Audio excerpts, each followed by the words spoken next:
Just curious overall, biggest differences with your room right now versus where you guys were in the spring and in the new offense and everything. Yeah, big difference, big difference.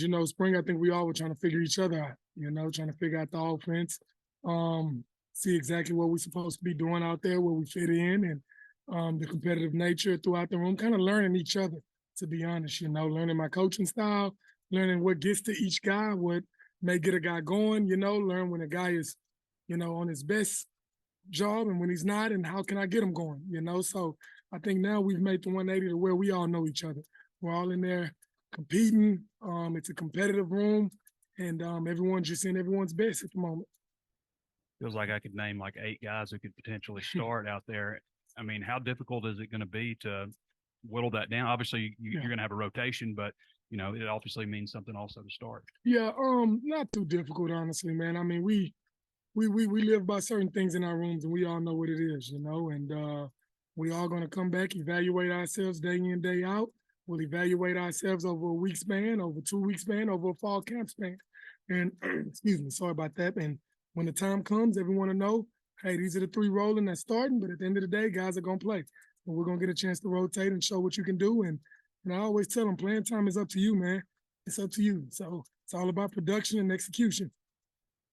Broden had the injury in the spring, but it seems like he's healthy now. What have you seen from him this fall? Yes, 2 guys that I'm proud of is Broden and Wilson, both alone, 2 guys that, unfortunately missed a bunch of spring. Obviously Broden wasn't here before that spring, so we didn't really know exactly who he was. And to see who he is right now has been really, really awesome, We always talk about it. He's a 6'7" guy who moves like he's 6'2", and it's really good to see his competitive nature come out. A guy that, has been through a lot just in his time being with us, and you can tell he wears that on his sleeve and uses it as motivation, and it's showing right now. And with Isaiah Sategna, where have you seen him grow the most from last year to this point right now? Maturity. I mean, that's an easy one for me on Isaiah. Isaiah's a great athlete. He knows who he is. And he's smart. He's very, very smart. So he knows what we're trying to get done on the field. And it's funny, we had a bowl game where he got a chance to play, and at halftime, I kind of got after him a little bit, like, hey man, you running the middle school route, things of that nature. And now we don't have those conversations anymore. He's matured to a point where I think we really, really can count on him, and I think he knows that, and he'll excel with everything that we throw in front of him. When you bring back so few catches from your receiving core the year before, what's your anxiety level like up front about that, and then how do you feel about it now? Yes, I mean it's really big in January. Honestly, it is. It's really big, and then you get in spring ball, you learn who you got. Like I say, we kind of learn each other, and you still got some freshmen coming in, and you kind of evaluate over summer workouts. Now you get chances to do OTAs with them. And, the further and further you go, the more ease you start to get into it. And so I don't know if I'll ever be fully eased until we win some games. But right now I'm feeling good. I love the competitive nature in our room. You can tell it's everything's up for grabs. And so we have plenty of guys competing their butts off in order to go be those 3 starters. But they also know when your time comes to shine, better be ready for it. Armstrong and Tesla, both of them came along during the spring and looked to be, high up in the rotation. What would you say about those 2 in particular? Exactly. I just think theirs happened a bunch quicker because those 2 guys came in. Obviously, they're older guys who've been in college for a while, and then they got a chance to learn the offense, learn how a new place practices. I'm pretty sure our speed is a little different. And it's crazy you say that. I talked to both in the middle of the spring and told them, I can tell, man, you're getting a little comfortable. You're starting to settle in. And now that when they come back for fall camp after summer workouts and being around the team, now you start to see the leadership in those older guys that's been in college come out. And so it's been awesome to see that progression. Looking forward to see how, fall camp unfolds with those guys. Bryce Stevens is one of the guys that does have experience, has played and back. Talk about how he's progressed, and is the competition for playing time helping him?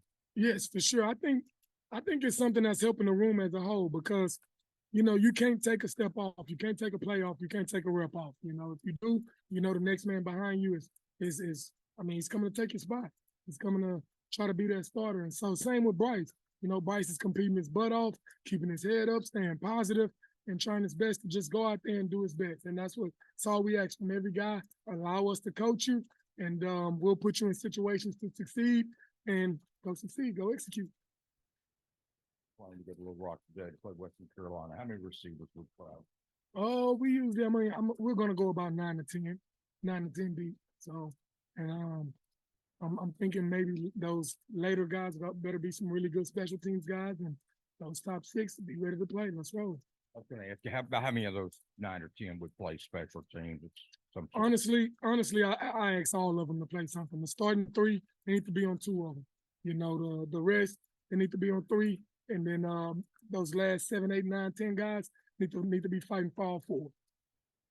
Coach, you had, last year 2 transfers come into a room. What kind of lessons did you learn from last year's experience integrating those guys and, a kind of a fresh room that you're kind of taking over to this year with kind of some similar challenges? Man, that's an awesome question, man. Learned a lot, man. You know, college football landscape kind of changed a bit in the last 2-3 years, and I think we're all kind of learning, and I made some mistakes last year with some things, and I've vowed to myself and my players and my coach and the other coaches that I wouldn't do those same things, and I think it's happened the right way this year, and I think it's kept a lot of mindsets really involved to where they understand what competing is and how to compete, and I think it's helped us all so much more, and I'm proud of the group so far, man. I know we're only 5 days in, but I'm just proud of the mindset that they came in with and the want to, the effort, and everything else that comes with it. Davion's definitely flashed a little bit in what we've seen. How impressive is he as a freshman coming in? And, is he a guy that you think can, make an impact on Saturdays, even with all the kind of the experience and transfers you have? Yeah, very excited about those young guys that came in, man. We had a few come in, and not just Davion Dozier. You got Desmond James, you got Kalen Morris, guys that came in, and man, they're learning right now. They're in that process of, trying to learn what's going on, how we practice, things of that nature. But like you say, you just see flashes of them where when they figure it out, there'll be some really good players. And it's hard to speak right now after 5 practices on, if those guys will really have a chance to go in there and impact the game right now. I just want to keep coaching them and help them get to the point where they don't need help when they see a signal. You know what I mean? Just to be able to go play freely, because they're not playing freely unless they know exactly what they're doing. And it's easy to see, and it's easy to see that's when they flash, when they know exactly what they're doing. So just keep bringing them along. And that's where I think the leadership in our room from spring to now has changed in the room. Well, we got older guys trying to help those guys out and bring them along. Coach, we heard last week that Andrew Armstrong is one of the 5 guys that's hit 22 miles per hour in the summer. We can understand he's fast. DBs have said that too. Is there anything like technical about his game that makes him or helps him excel? It's funny you say that, man. I always say, I tell Andrew all the time, he's just savvy, man. He's savvy. He knows how to get open, knows how to create space, knows how to create separation, knows zone coverages, where the hole's going to be.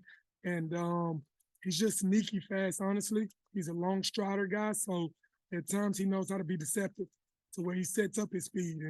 And to be honest with you, Coach Guiton probably didn't know if he was going to run 22. So seeing that, it was like awesome. Like, okay, this dude can run. So he's done some special things.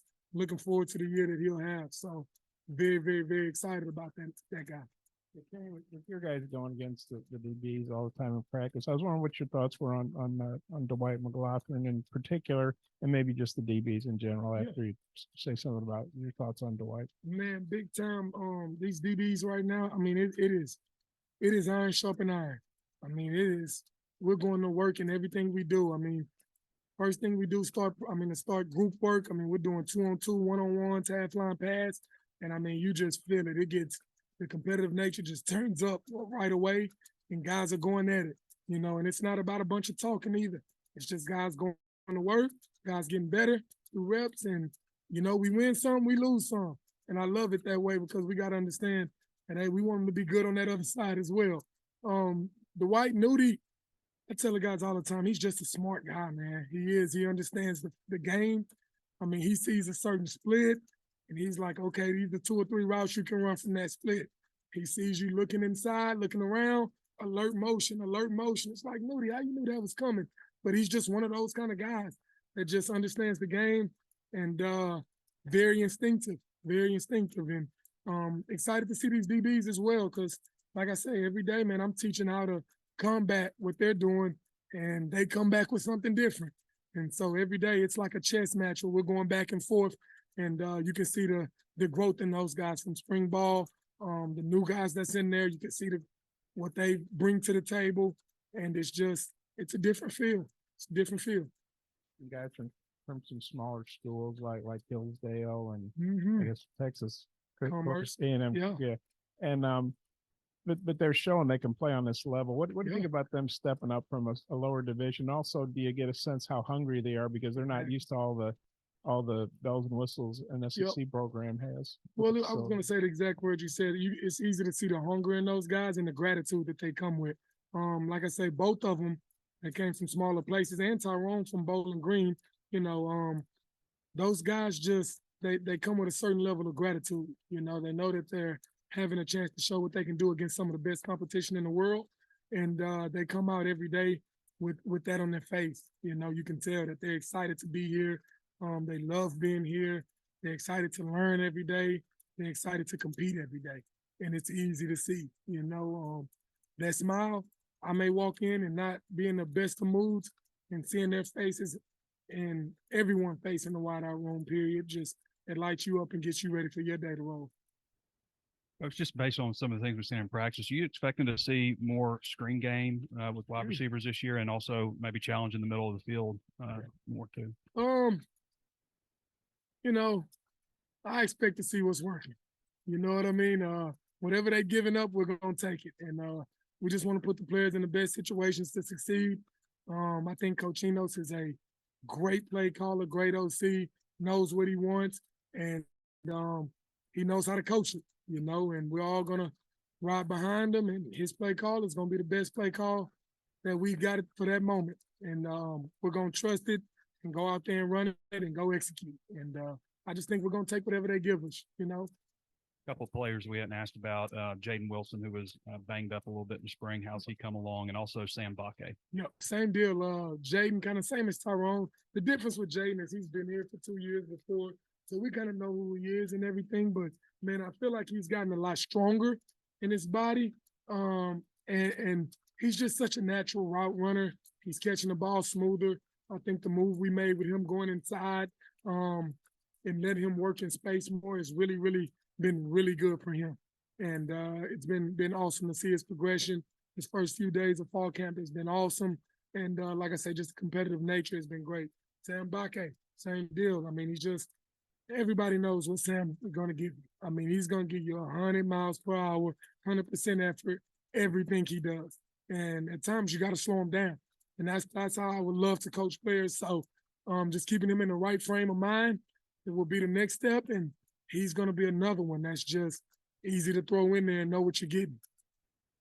Another one of your 22-mile-an-hour guys. I'm wondering, we've seen y'all are scheming up to get him the ball. Can you maybe talk about how he's risen in your eyes to do that? And also, as a kick returner, you know, you expect him to maybe be the guy there. Yes, for sure. It kind of goes into play what we talked about earlier with Isaiah. You know, his maturity level and how much he's grown from last fall to spring ball to now. I mean, it's a big jump. It's a big jump. And so he's a guy that understands what we want to get done when you make a play call. And so he's able to go out and execute. I always tell him, man, when you know what to do and you know the why, I mean, now you just go play freely and let your athletic ability take over. And you can tell he's in that point. So would love to just keep seeing him grow. Yeah. So I was charting your 2-on-2s in period 4 today, and I had you at 11 for 26. What was the rest of practice like? Did y'all bounce back from that? And what do you think? Yeah, 2-on-2 wasn't great today. And it goes into play. I mean, like I say, the DBs are going to bring it every day, you know, and today they got us. And it's crazy. The next period, we go to punt, and I got some DBs in the positions I'm coaching, and they go up, and I said, man, y'all give me teach tape. I see BBs came to practice today, but we got better through our practice. And we actually finished it a lot better in 2 minutes today. But yeah, you're right. 2-on-2 didn't go so great, and we're gonna go watch it and learn why, and combat it and come back tomorrow and be better. From a competitive standpoint, where does this group that you have this year compare to the other groups that you've had here in Fayetteville? I mean, up there at the top with them. I mean, you know, those last two groups were very, very competitive as well. And the difference is I think we got maybe a few more numbers of competitive guys that can go in there and really get the job done. Not probably it wasn't as much last year, and then the year before. I mean, obviously you got Burks, a talent that's just different, and then you had some guys around him that were really good as well. But I just think it's a little more, few more guys maybe in the room that should be competitive throughout the room to kind of keep the, I don't want to say pressure on those guys that may be starters, but just kind of keep them on their toes, keep them working, you know. I know it's only been 5 practices, but just the connection from the quarterbacks and the guys, specifically KJ and the receivers, how do you think that's going? Man, it's been the coolest thing to see, honestly, with the leadership in KJ. You know, the leadership in him, watching him grow through these last 3 years and seeing who he wants to be in this year, and knowing that, I mean, basically he's throwing to all new guys, and he's taken that role on and really been a leader. And it's easy to see who he's going to be this year. I can't wait to see. I was going to ask you about KJ, but have you commented on Tesla yet? I don't know if I've said anything about my guy. Let's talk about man. Tesla. Man, that's messed up. Sorry, Isaac.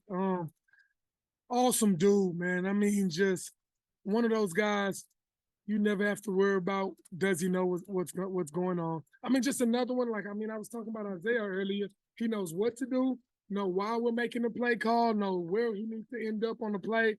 And when that ball's in the air and it's around number 4, expect the play to be made. You know, he's one of those kind of guys where I call it contact and bank catches.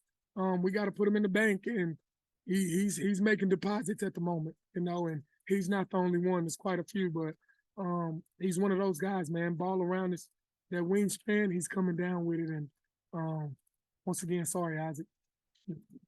From a recruiting standpoint, you've obviously got ties in Texas, and what areas do you kind of focus on, and just with managing the transfer portal and recruiting, like what is your approach to both of those? Yeah. What makes you a good recruiter? Texas, honestly, you know, that's where I'm from and everything. Texas always had some ties in Louisiana, been right next door and spent a little time in Louisiana Tech. But Texas, Louisiana, and then obviously being in Arkansas now, got a chance to recruit the state. But how I look at it is I'm always trying to get my numbers back to wherever we want to keep the numbers for wideouts. I'm trying to get that with high school guys. I kind of don't start worrying about, you know, portal until kind of middle of the year. You start figuring out, oh man, this guy may be out, this guy here, whatever it is. And then you start figuring out, all right, we got these high school guys in.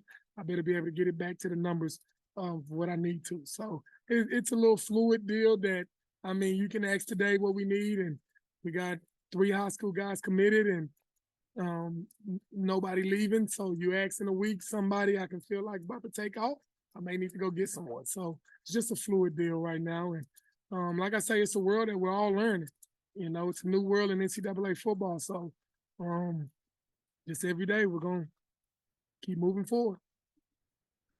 Kind of your pitch to Broden, Armstrong, Tesla. What was your, like, how did that happen? Look at the room and he started coming back, you know, really no seniority. Nobody in the room that's caught any balls yet in live action, you know. And I was very honest with all 3 of them. I do have great young talent, you know, some young talent that's coming up, just have no experience. So I wanted some guys with some college experience, make the room competitive, and let's go from there.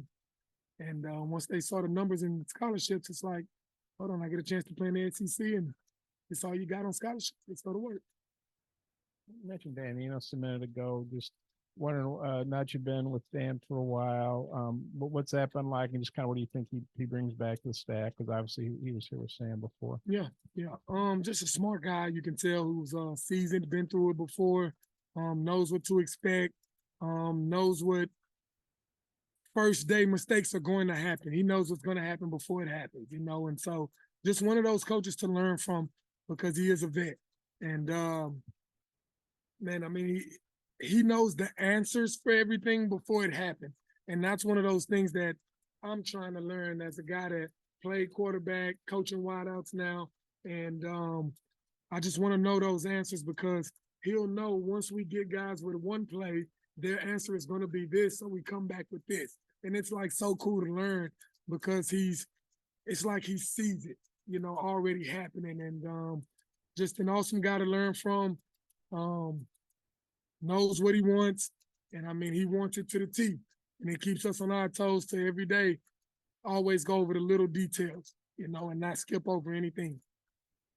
With so many new faces in the room, you talked about leadership. Who has stepped up and been kind of the leader for this group, or is it kind of, you know, lead by committee? Mm-hmm. The main guy to step up has been Andrew Armstrong. I mean, he's been a guy that, like I say, even though he's been here since January, he's been in college. You know, he's an older guy. He understands it. He knows what it takes to be great. And so when he sees it not happening, he steps up and he's vocal about it. Tesla, Isaac, he's one of those guys as well. He'll do it by example more often, but he'll also speak up, but he's going to be more of the guy that kind of come to you one-on-one, you know, kind of just lead by example kind of guy. But it's crazy. It's two guys that just came in January, but it goes back to say, you know, we're a young room. We're a young room where older guys came in and they're able to step up and kind of lead these guys through experiences, you know, and say, hey, I may not have been at this school, but at the end of the day, this is what I've been through, and I can probably help you through this emotion that you're going through. This is kind of a specific one, but Chris Rhodes, I think he was a DB in JUCO. Did you guys recruit him as a wide receiver? Honestly, we didn't. You know, we recruited him as an athlete, and it was DB. And we told him, hey, man, we got some numbers at wideout. You want to come over and help out? And he was all in.